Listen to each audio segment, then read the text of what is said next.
tu manques. Tu veux que mange？结婚5年，他只知道我英语好，却不知道我是自由翻译，精通6国语言。Bonne nuit, ma chérie。法语是其中最熟练的一种。早上7点半，他在跟别人说晚安，时差刚好是和法国的时差。这种温柔，他曾经只给过我。念念，今天晚上我可能要加班，你别等我了。好，加班注意身体。放心。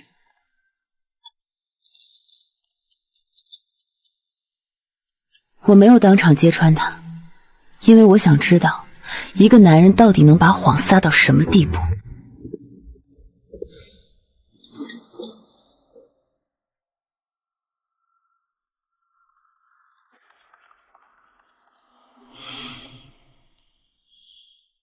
这是昨天下午的照片，这背景，这落地窗，还有这盆琴叶龙。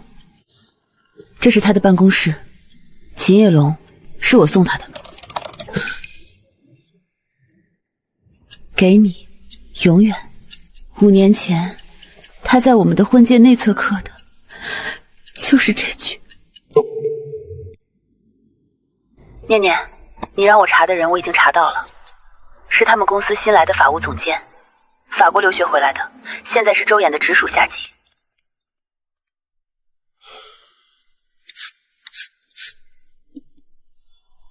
没有任何和周岩的合照，很谨慎。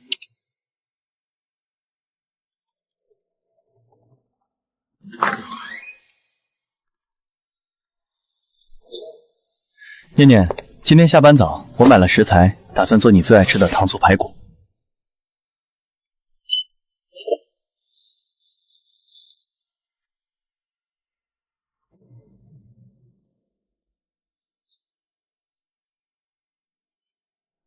周岩，你们公司新来的法务是法国回来的？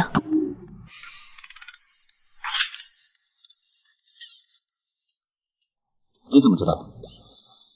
汤汤说的，他有朋友在你们公司。哦，是有这么个人，业务能力还不错。叫什么来着？苏眠。好听。一般吧。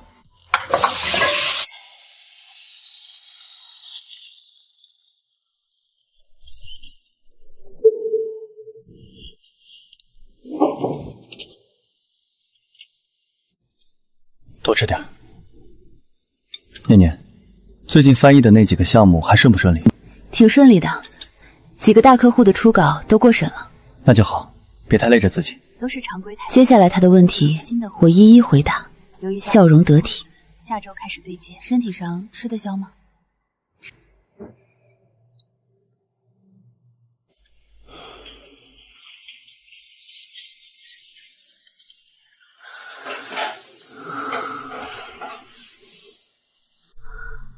今晚，念念，我手机响了吗？没注意。哦，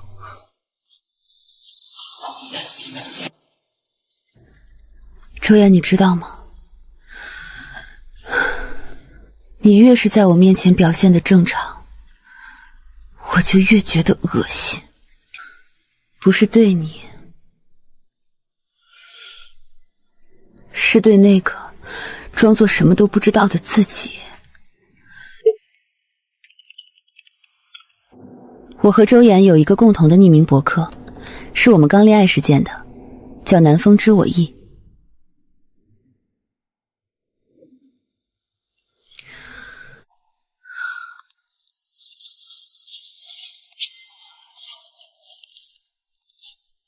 念念，这上面的法语你写的？你会法语？哪有啊，我就只会这几句，照着书上一笔一画抄的。就算你是抄的，那也是专门写给我的，我会一辈子记在心里。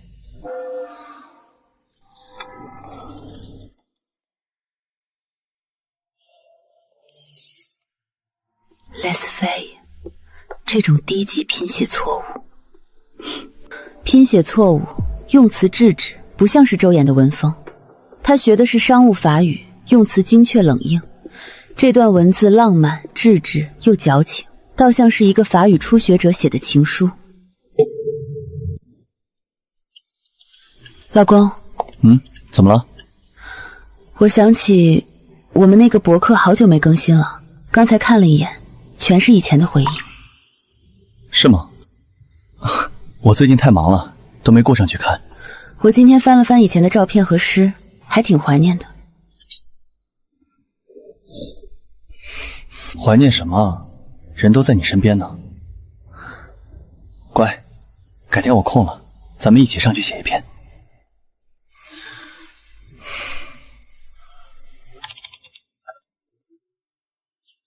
他大概是去检查了，发现了苏棉写的那篇，然后慌了。他锁了我们的回忆，就像锁一扇不再欢迎我的门。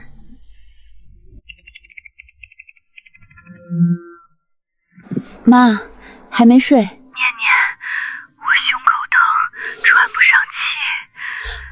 妈，你怎么了？别吓我！你现在能动吗？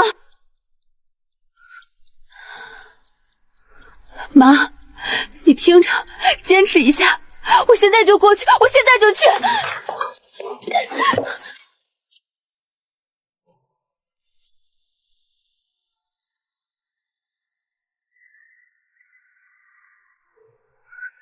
接电话。念念，怎么了？我妈突然胸痛，我要送她去医院，你快来！什么？严不严重？不知道，她喘不上气，你快点过来帮帮我。行，我这边还有个应酬，我尽快脱身。多快？最多半小时。妈，你坚持住！医生，求求你们救救他！家属直播，请在外面等待。让我进去，我是他女儿嘛！请冷静点，你进去只会干扰抢救。妈！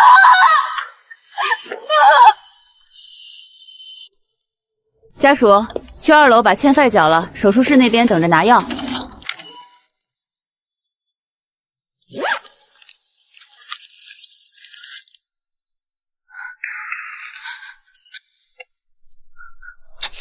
快点啊，后面还等着呢。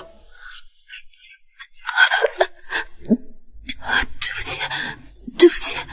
不能行，换人啊！大家时间都挺宝贵的。对不起，真的对不起。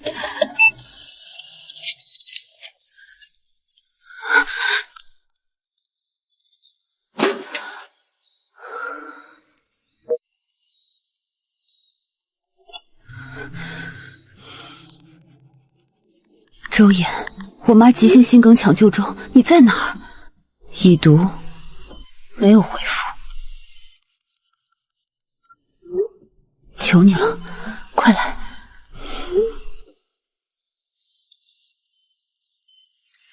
！10点半，11点，11点半，还没来。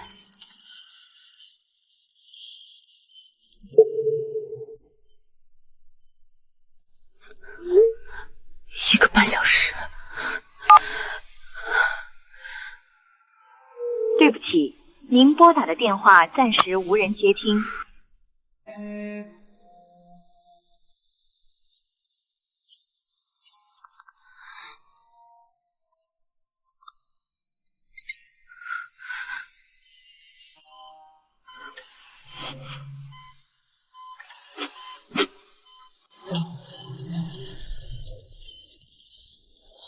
病人生命体征暂时稳住了，但情况还不稳定，需要马上签字做进一步手术。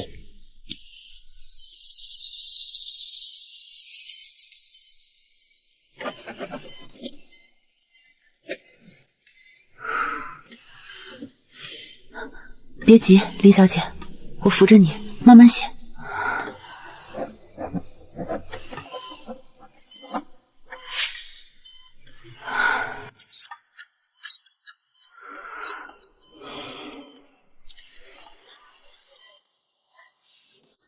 Merci pour cette belle soirée， 谢谢这个美妙的夜晚。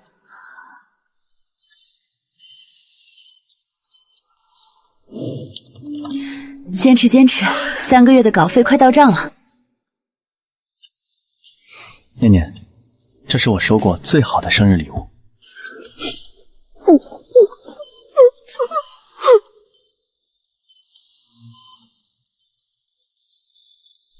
周岩，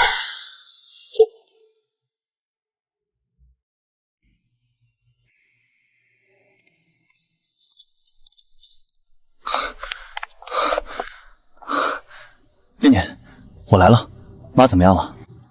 脱离危险了。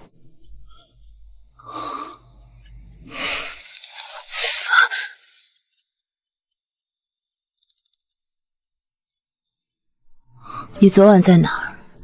我说了呀，应酬，后来喝多了。跟谁？客户。哪个客户？法国那边的代理商，你不认识？在哪家餐厅？一个私房菜馆，新开的，名字我记不太清。烛光野餐，对吧？2个人握着手的那种应酬，对吧？念念，你在说什么？我在说，我妈在里面插着管子抢救的时候，你在跟苏婉吃烛光晚餐。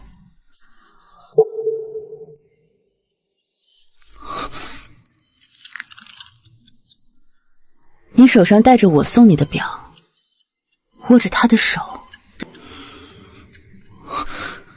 周岩，你跟我说手机没电，可那条消息是手机发的，对吧？念念，不是这样的，你听我，那是哪样的？你告诉我是哪样的！别说了，你走吧，这里不需要你。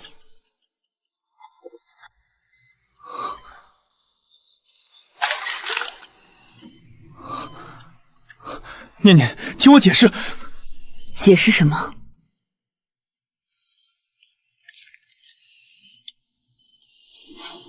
这张照片发布的时间是凌晨0点43分，那时候我妈刚从急救室推出来。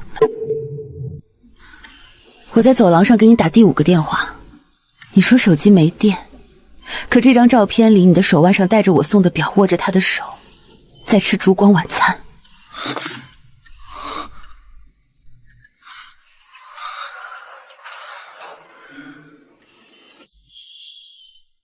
你走吧，别在这儿丢人。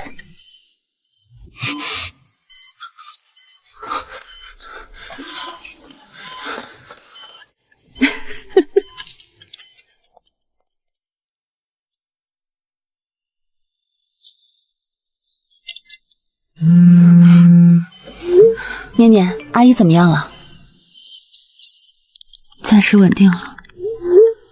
周衍呢？他来过，走了。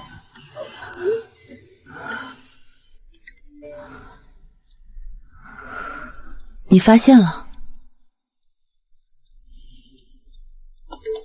我朋友说，苏婉在公司里挺高调的，经常出入周衍办公室。高调？他们现在连掩饰都懒得掩饰了。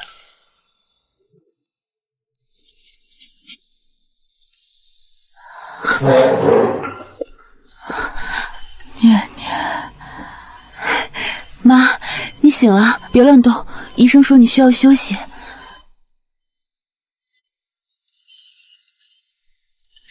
老太太，可算醒了。你女儿守了你整整1夜，眼睛都没合。对不起，念念，妈又让你担心了。别说傻话，只要你没事儿，让我守多久都行。好好养一病，什么都别想。周衍呢？怎么没看见他？他公司突然有个紧急项目，正忙着呢，晚点就过来。念念，你们小两口要好好的，别因为我耽误他的事儿，更别吵架，听见没？知道了，妈，我们好着呢。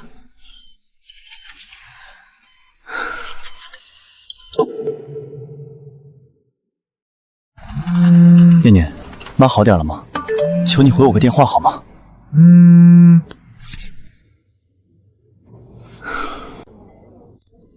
林小姐，好消息，你母亲情况稳定，可以转入普通病房观察了。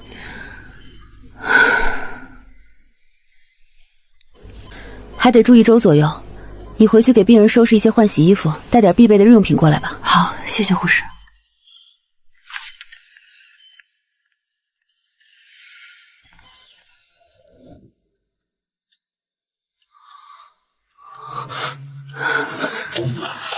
念念，你终于回来了。谁让你进来的？这是我家，我回自己家。你的家？周衍，你脑子坏掉了吗？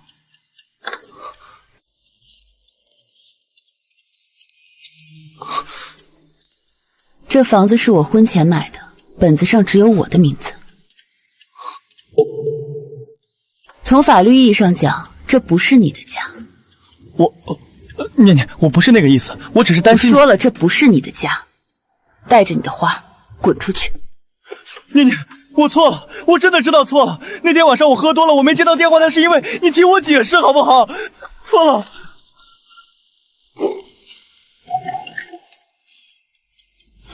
解释什么？怎么又要说你跟苏眠只是工作关系，还是要说你那天晚上真的只是喝多了，手机刚好没电了？我承认我那天没去医院是我的错，但我跟苏眠真的没什么，那天真的是代理商应酬。代理商应酬？哪个代理商需要你带着我送你的生日礼物去跟他十指相扣吃烛光晚餐？你在说什么？我听不懂。应酬到需要改掉我们用了5年的博客密码。周衍，你是怕我看到他在那上面写给你的东西吗？你真当我是个聋子，还是觉得我什么都不懂，就可以心安理得的在我眼皮子底下和他互诉衷肠？你全都知道了？我全都知道。这是我这几天整理出来的全部证据。周衍，睁开你的眼睛，好好看看。念念，不是这样的，你听我解释。解释什么？给你永远，周衍，这句话熟不熟悉？5年前你把它刻在我们的婚戒上，说这是对我一辈子的承诺。现在你把它原封不动地写给你的直属下级，你的永远原来只值5年。念念，我错了。别碰我！我妈在急救室里插着管子生死未卜的时候，我给你打了5个电话，你人在哪儿？你在跟他度过所谓美妙的夜晚。周衍，你扪心自问，对得起我，对得起这个家吗？念念，我爸出事了，我真的不知道啊！要是知道，我肯定会赶过去的。那几天我压力太大了，是我一时糊涂，是我的错。念念，都是我的错，是我对不起你。但我跟他真的什么都不算，是他主动凑上来的，但我真的没懂珍惜我最爱的只有你啊！周衍，结婚5年，你真不知道我是做什么的？我是自由翻译。你以为我只会英语？我精通6国语言，而法语是我最擅长的。你在电话里对他说的每一句我想你了，每一句晚安亲爱的，我都听得清清楚楚。从1个月前你第一次用法语跟他说晚安亲爱的那一刻起，我就知道了。我没有当场拆穿你，只是想看看一个男人到底能把谎撒到什么程度，你能在我面前装到什么时候。你跟他开共享相册，你背着我改掉我们用了5年的博客密码，在我妈躺在急救室里生死一线的时候，你穿着我给你约好的西装陪她去吃烛光午餐。周衍，这一桩桩一件件全都是你处心积虑的算计，这叫一时糊涂。我跟他已经彻底断了，真的，我以后不管是工作还是私下都不会再跟他有半分交集。念念，我发誓。你发什么誓？发誓你还爱我，发誓你会改，发誓你再也不会了。我会改的，念念，你再给我一次机会，我一定弥补你。机会？周衍，你还记得我们结婚的时候你说过什么吗？你说你会用一辈子对我好，永远不让我失望。机会我给过你，是你自己不要的。去年我生日，我说想去法国看薰衣草，你说工作忙，改天再说。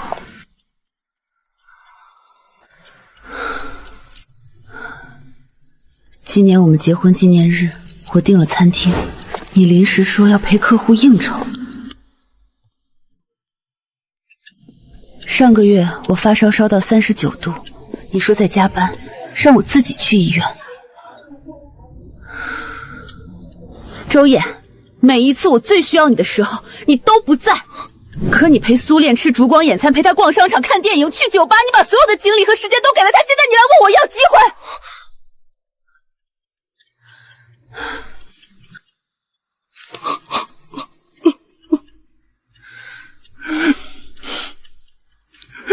这些花，还有你在这个家里的所有东西，3天内给我搬走。念念，不要！别碰我！我以为在那些铁证如山的证据面前，周衍会要点脸，会就此放弃，但我错了。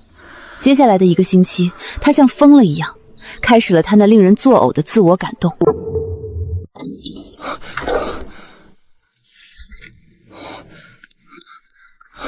念念，念念，你先别看文件了，你看我给你带什么回来了？拿开。念念，你不是一直想去法国看薰衣草吗？去年我太忙了没陪你去，是我的错。我现在有时间了，我买了2张机票，商务舱。我们现在就走，行李不用收拾了，到了那边我全给你买新的，我们重新开始好不好？我让你放手。念念，去看看吧，你最喜欢的那片花海现在正好是花期，我们把国内的这些烂摊子都抛开，就我们2个人去法国，去浪漫一次，好不好？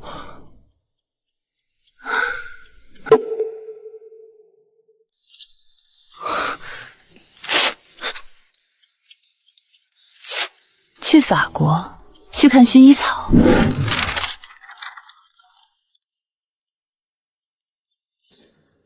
我去年想去的时候，你用一句改天再说敷衍了事，现在你就想用2张机票换我的原谅，迟来的弥补一文不值，请你出去。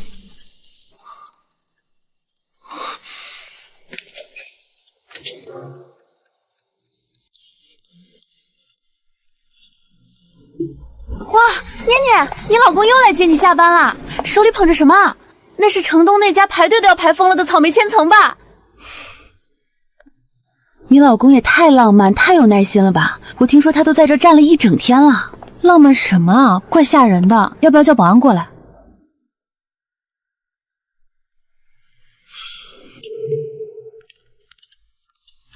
念念，你下班了。念念，这是你最喜欢的草莓千层。那家店生意太好了，我怕买不到你爱吃的口味，早上没开门我就去了，我排了整整3个小时的队才买到的，给你。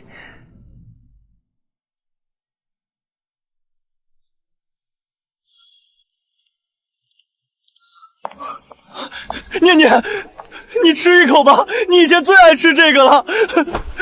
先生，请不要在公司门口纠缠我们的员工。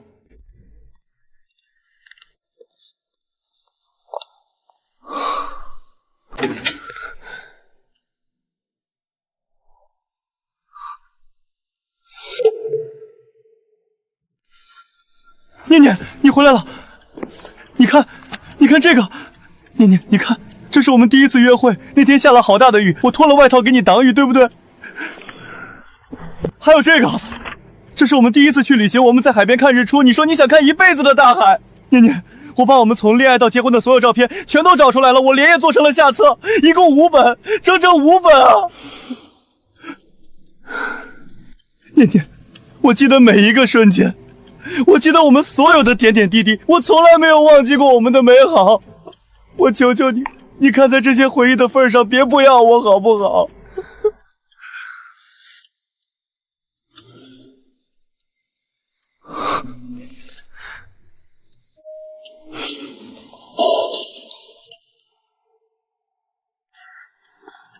你说你记得每一个瞬间，可你忘了，我妈在急救室里生死未卜的时候，你在哪儿？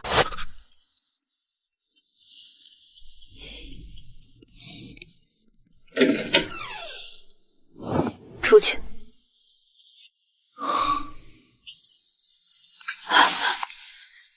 哎呦，这不是小周吗？怎么跪在走廊里啊？一大早就跪这儿了，看这架势是犯了什么大错，被老婆赶出来了。小两口闹矛盾也不能堵在楼道里啊，多影响邻居。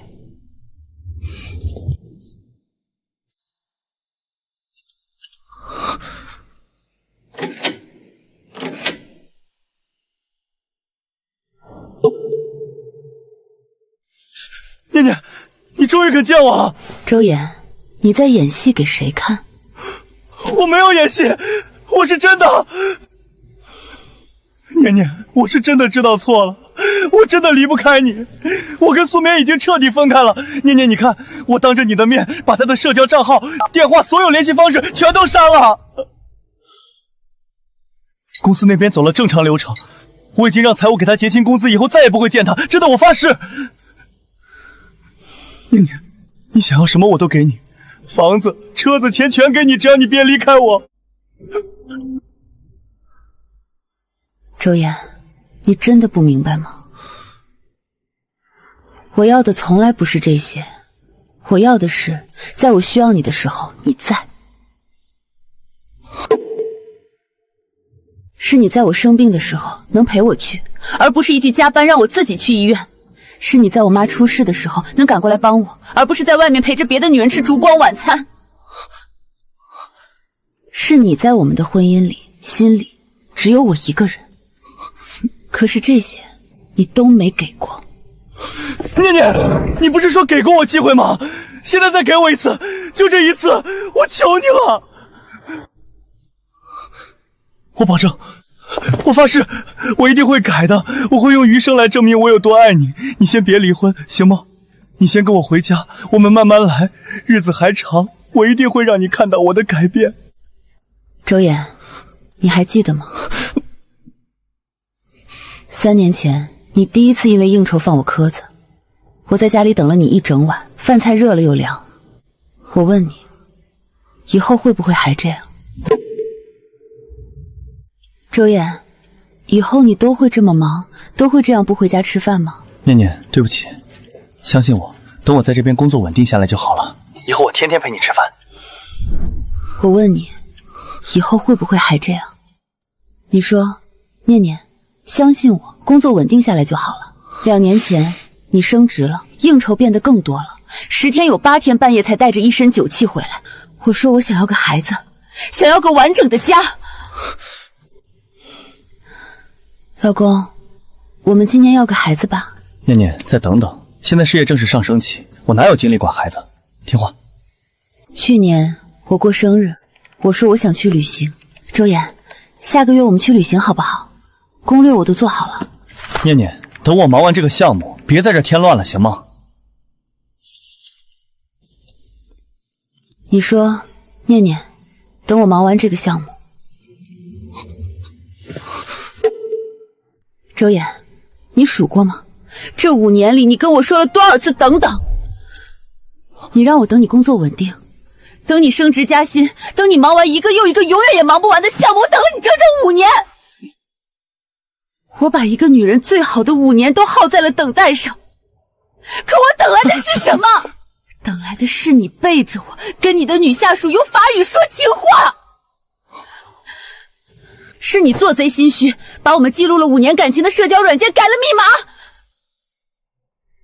是你在我妈躺在急救室里，在我最崩溃、最无助、最需要你的时候，你带着我送的表和别人过你那美妙的夜晚。念念，我错了，我真的知道错了，你打我骂我都行，求你别不要我。放手。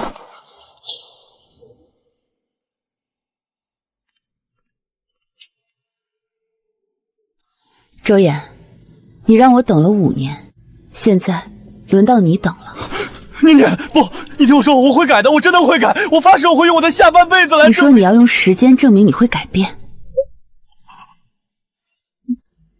行，你去证明吧，但不是跟我。我已经不想等了。念念，不要关门！念念。念念，念念，你开门，求求你了，你把门打开！我真的知道错了，我混蛋，我不是人，念念，我不能留你啊！林女士，离婚协议已经起草完毕，您看一下。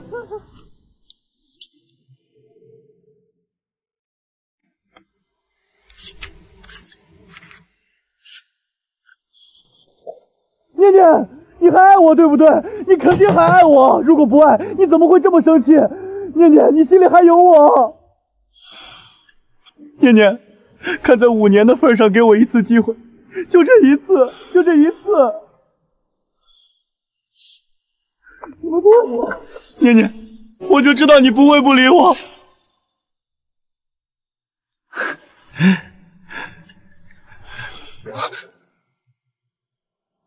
签字吧。这是什么？离婚协议。房子是我婚前买的，归我；车是你工作后买的，归你；家里的存款全部对半分。你说的对，我确实爱过你，但周衍，爱是会耗尽的。你一次次的因为应酬缺席，一次次的用改天来敷衍我，一次次的把这个家放在你所有事情的最后面。你现在已经被我发现了，后悔了，想挽回了。可是周衍，晚了，我已经不爱你了。不会的，念念，你骗我，你不会不爱我的。我们在一起整整5年啊，5年，你怎么可能说不爱就不爱了？5年，周衍，你有什么脸跟我提这5年？周衍，你知道这5年我是怎么过的吗？第1年，我每天等你回家吃饭，饭菜热了凉，凉了热，最后倒掉。第2年，我学会了一个人吃饭，一个人看电影，一个人过节。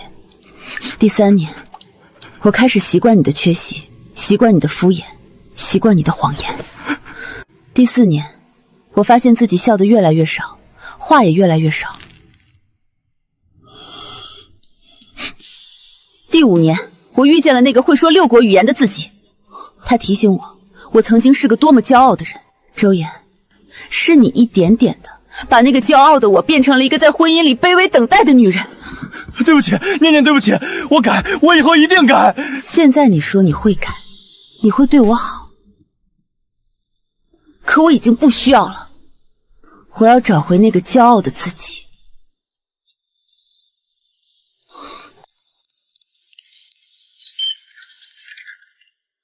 协议书在桌上，你考虑清楚了就签。我不签。如果不签，那就法院签。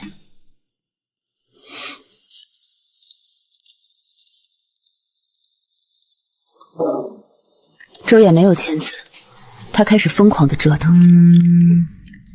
念念，你手机响了1上午了，怎么不接啊？是不是家里有什么急事？没事。那是谁啊？打得这么执着？电信垃圾信息罢了，不用管。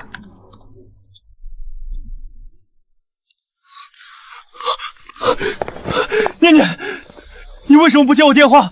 你把我拉黑了是不是？念念，你给5分钟，就5分钟，我们找个地方谈谈好不好？放手！这里是公司门口，你想让保安把你轰走吗？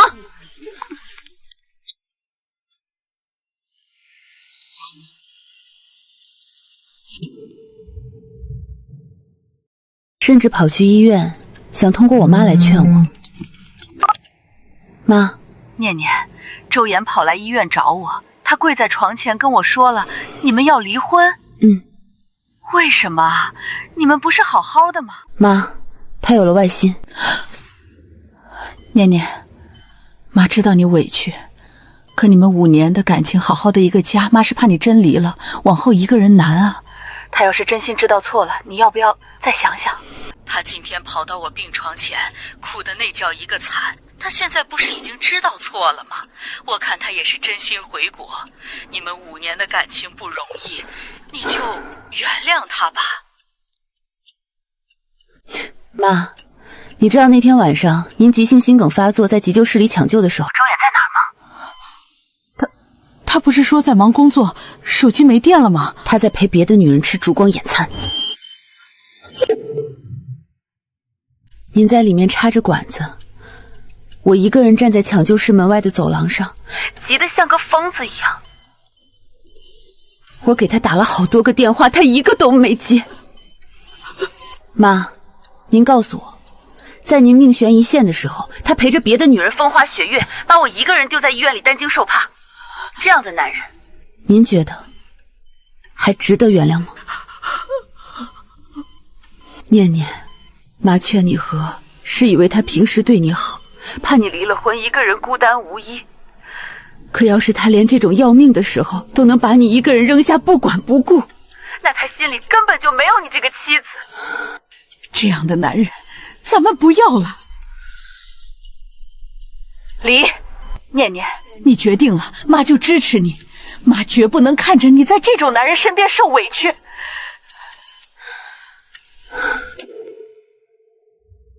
只是你一定要照顾好自己，心里难受了就跟妈说，别什么都自己硬扛着，听见没？妈，您放心，我能照顾好我自己，您安心养病。妈信你。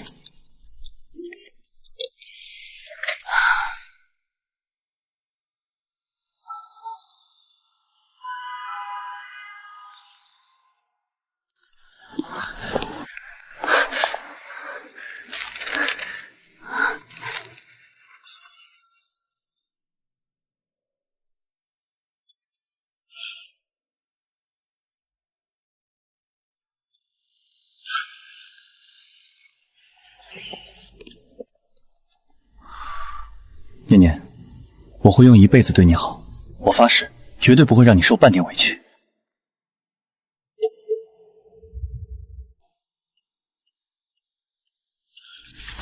一辈子太长，他只坚持了5年，准确的说是坚持到他事业稳定，不再需要我的鼓励和支持为止。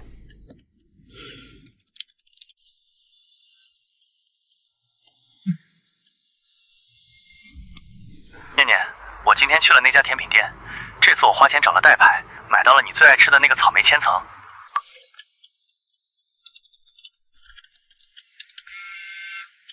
念念，我还去了你说过好几次的那家法餐厅，我找了好多人，用了双倍的价钱，终于订到了你一直想去的那个靠窗位子。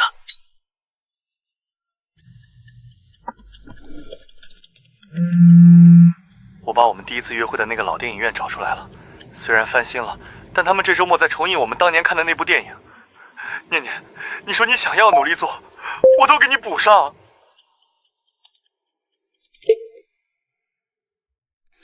你回来好不好？或者我搬回去，我真的离不开你啊，念念。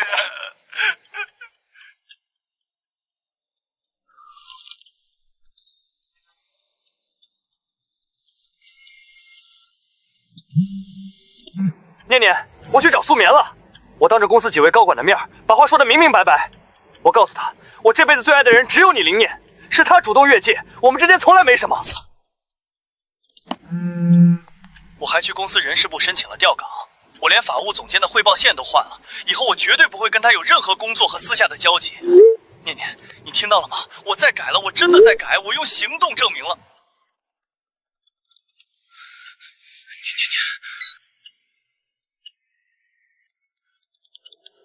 周衍，这些事你应该在有外心之前想到。我知道我错了，可是念念人都会犯错的，我保证这绝对是最后一次。最后一次？他说这是最后一次。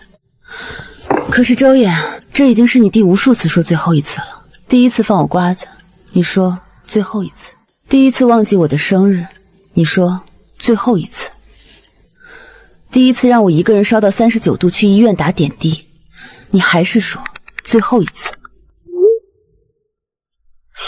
哑巴了。念念，我知道以前是我亏欠你太多，我会用行动证明的，不是嘴上说说。你给我时间，我一定会让你看到改变。我们先不离婚，好吗？你先跟我回家，哪怕分房睡也行。我就是想让你看到，我是真的在努力。回家，分房睡。周衍啊，周衍，你是不是觉得只要你做出这副摇尾乞怜的姿态，我就一定要配合你的演出？真是可笑。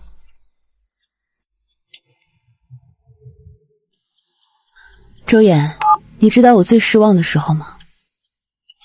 不是你有外心的时候，是我妈在急救室，我一个人站在走廊上给你打了5个电话，你一个都没接的时候；是我抱着手机看着你和苏眠的聊天记录，看到你对他用法语说晚安亲爱的的时候；是我发现我们的社交软件密码被改了，发现你把我们的回忆死死锁起来，却给他留了一把钥匙的时候。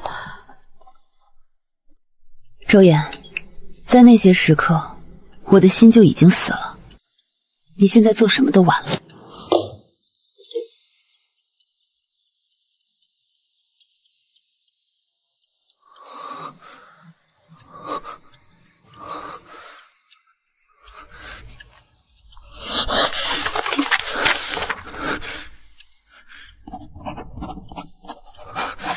念念，你会后悔的。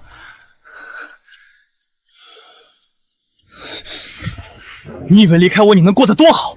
你会后悔失去我这样爱你的人。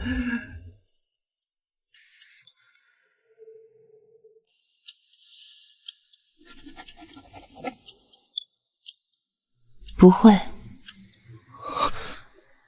因为你从来没有真正爱过我。你胡说！我这5年是怎么对你的？你凭什么说我不爱你？那你说说，我最喜欢吃什么？草莓千层。那是5年前。2年前我就不吃甜食了，因为体检查出血糖偏高。我拿着体检报告跟你说过，你当时盯着手机回消息，随口说了一句知道了。结果呢？结果你还是每次惹我生气后买一堆甜品来哄我。我最喜欢什么颜色？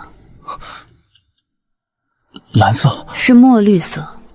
我3年前就跟你说过，你根本不记得。我的生日是几月几号？是3月17号。周衍，你连我的生日都记不住，你居然有脸说你爱我。其实你谁也不爱，你爱的只是一个符号，一个叫做念念的妻子。你爱的是那个对你言听计从，永远在家里等待你，永远体谅你应酬加班的贤内助，而不是真正的我。不是这样的，不是这样的。念念，我真的爱你，我不能没有这个家。够了，周衍，离婚证下周1就能拿。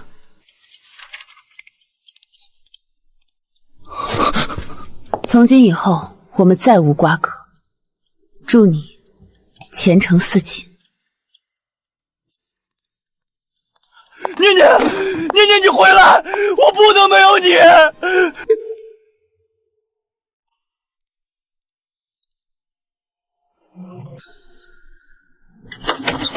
念念，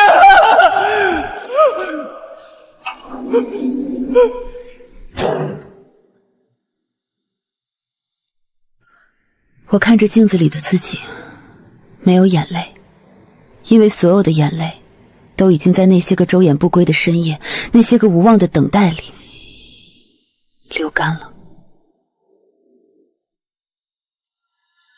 Un espresso et un croissant, s'il vous plaît. Très bien, madame, tout de suite.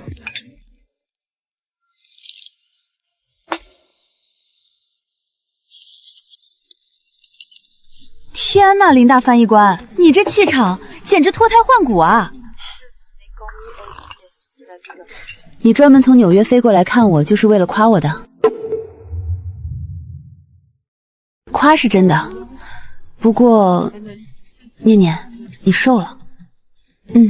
最近比较忙，接了这个来巴黎的翻译项目，为期3个月，每天要对接各种外宾，连轴转。搞事业的女人就是最美的。Merci。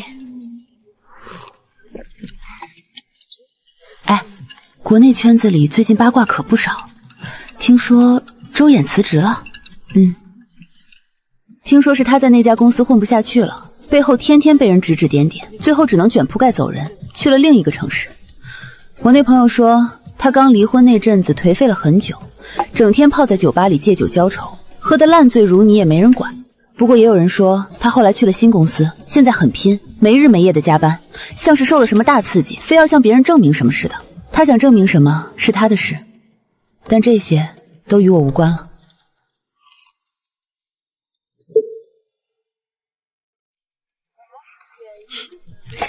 不过说起那个苏眠呢，你猜怎么着？他怎么了？他倒是过得风生水起，精明得很。周衍前脚刚走，他后脚就撇清了所有关系，转头就跟公司里另一位高管在一起了。听说进展快得很，都已经订婚了。其实在医院决裂那天之后，我就联系了苏眠，我们私下见了一面，因为我想知道到底是为什么。你是林念，周衍的妻子。林小姐找我有什么事？没什么，就是想跟你确认一些事。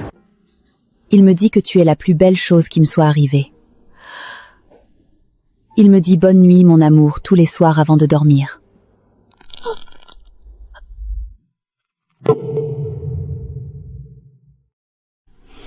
Il a gravé « à toi toujours » à l'intérieur de notre alliance de mariage.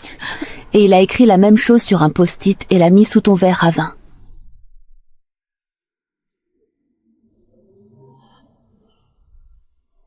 我不知道，我真的不知道。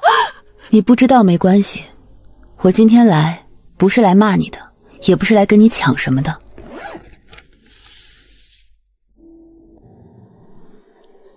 我只是想告诉你，这张照片拍摄的那天晚上，我母亲急性心梗，在急救室里抢救，我给她打了5个电话，她一个都没接。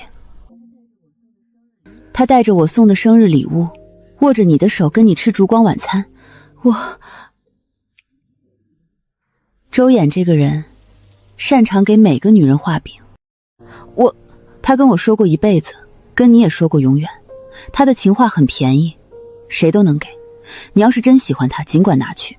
但我提醒你一句，今天他能背着我跟你在一起，明天他就能背着你跟别人在一起。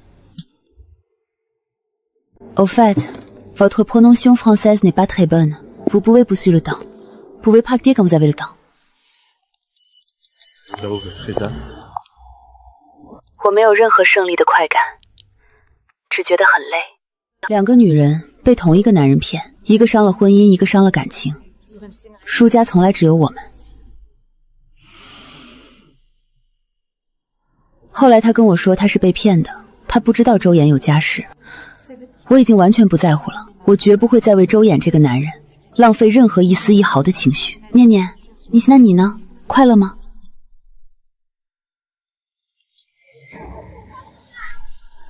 快乐，这是真正的快乐，是我这5年来很久没有过的快乐。这半年，我像一块干瘪的海绵，疯狂地吸收着全新的生活。我接了很多顶级峰会的翻译项目，我去了很多国家，我见了很多有趣的人，听了无数种不同的人生。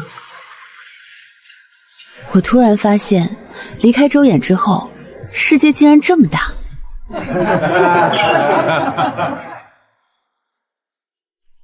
糖糖，我从来没想过我自己竟然可以活这么自由。对了，我可听咱们圈子里的人说了个大八卦，听说最近有人在疯狂追你。谁在那乱说八道呢？根本没有的事儿，还装。就你那个大客户，那个法国顶尖建筑师叫 Lux 对吧？上次咱们几个部门一起开那个跨国视频会议的时候，他在屏幕里看你的眼神简直能拉丝了，那眼神绝对不对劲儿。你胡说什么呢？那就是正常的商务交流，人家那是尊重合作伙伴。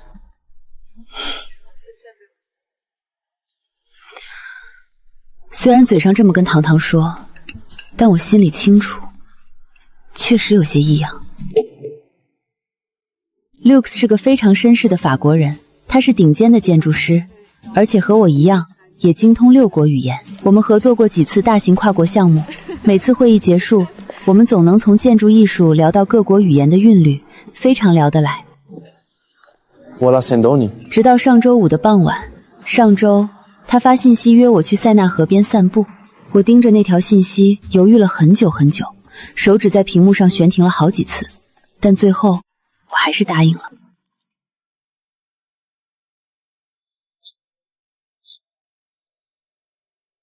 Nian, crois-toi au destin?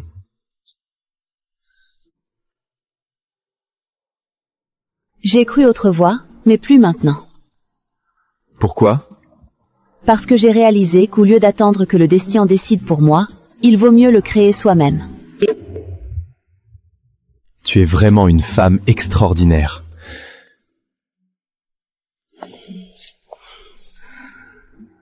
Alors Nian, j'aimerais te courtiser. De la manière la plus officielle et sérieuse qui soit. 然后呢？你答应那个大帅哥没有啊？我没有答应，但也没有拒绝。哎呀，这么好的男人，你还犹豫什么啊？我没有立刻答应，因为我还需要时间。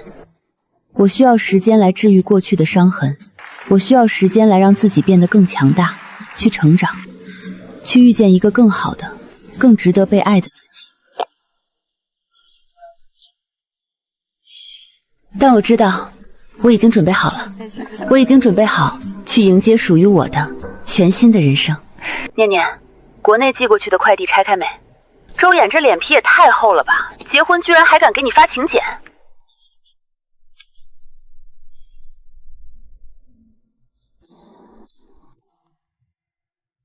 这新娘是谁啊？名字挺陌生的。听说这回找了个圈外人，好像是个老师，性格特别温柔贤惠那种。而且我跟你说，圈子里现在都在传，周衍这人简直像中邪了一样，彻底收敛了。他现在啊，一到点就准时下班，谁叫都不去，绝对不再应酬到半夜。对那个未婚妻更是百依百顺的，再也没敢敷衍过半句。大家都说他现在这副24孝好男人的德行，跟当年刚进公司死皮赖脸追你的时候简直一模一样。他好像真的变了。是变了，只是这份好现在给了别人。念念，你跟我说实话，看他为了别人这样，你不难受吗？不难受。糖糖，我看着这张请柬，心里真的是毫无波澜。好了，我等下还有个外宾的翻译会要开，先不跟你说了。行，搞事业最重要，空了聊，拜拜，亲爱的。拜拜。我不仅不难受，甚至还有一丝庆幸，庆幸自己当初没有心软，没有在无尽的失望里去等他慢慢改变。我更庆幸，那个改变的周衍，不是因为我的等待和包容换来的，而是因为彻底失去了我，摔得头破血流，他才懂得了什么叫珍惜。可惜，周衍，这个道理你明白得太晚了。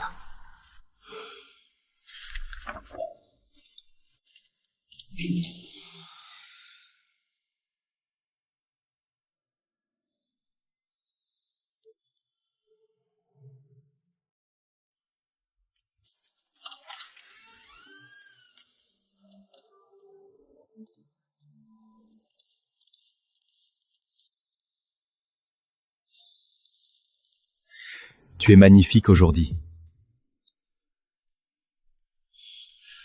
法语，这是我最熟悉的语言，但此刻，它却不再让我想起任何不愉快的回忆。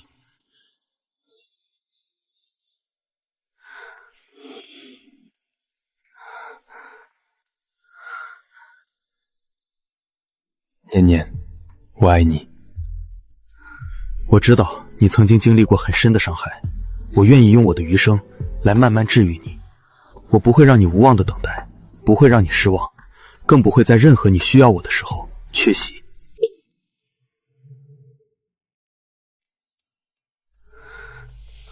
念念，我会让你看到爱一个人究竟应该是什么样子。他的眼神真诚而坚定，不是周衍当年那种脱口而出冲动的承诺，而是经过深思熟虑后做出的决定。Look， 我也想试试看，但我需要时间。我有的是时间，念念，我等你准备好，不管多久。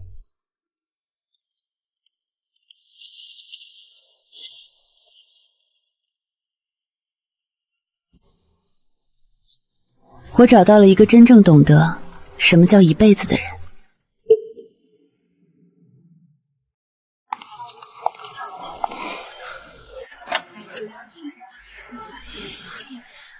在机场，我遇见了周衍。他瘦了很多，才30出头的人，头发居然有些花白了，看起来像40多岁，透着一股深深的疲态。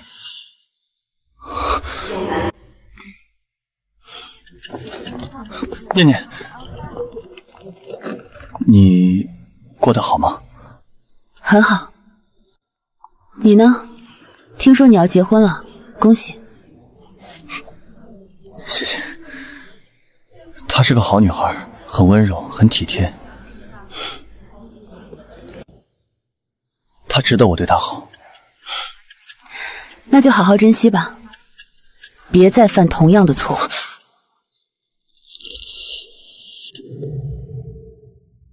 念念，我想跟你说声对不起。当年是我不好，是我混蛋，是我鬼迷心窍，不懂珍惜。我失去你之后才明白你有多好，可惜已经晚了。是啊，晚了。周衍，你知道我为什么不肯原谅你吗？因为我背叛了你，因为我有外心。不是因为你有外心，而是因为你在我妈生死关头的缺席。那一刻，我才真正看清了你心里到底有没有我。答案是没有。你心里只有你自己，只有你的事业，你的面子，你那点可悲的欲望。而我林念，只是你用来维持好男人人设的一个配角，是一个可以随时被替换的那种配角。不是这样的，念念，不是这样的，就是这样的。周衍，你现在会对你的新婚妻子好，不是因为你多爱她，而是因为你失去了我，你摔得头破血流，你才被迫学会了珍惜。但这份珍惜本该属于我，可你却在学会怎么爱我之前，先把我弄丢了。所以周衍，你欠我的，你这辈子永远都还不清，而我也不需要你还了。念念，你现在过得幸福吗？很幸福，比跟你在一起的时候幸福10000倍。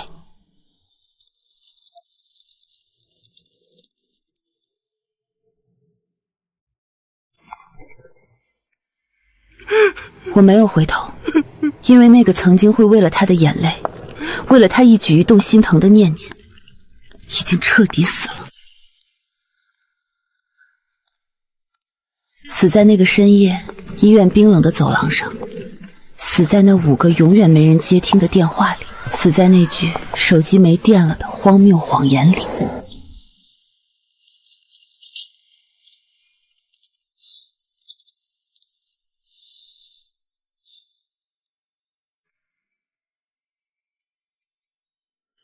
而现在站在阳光下的我，是重生后的念念，是那个精通6国语言、独立自信，再也不需要在婚姻里卑微等待的念念，是那个终于找回了自己，做回主宰者的念念。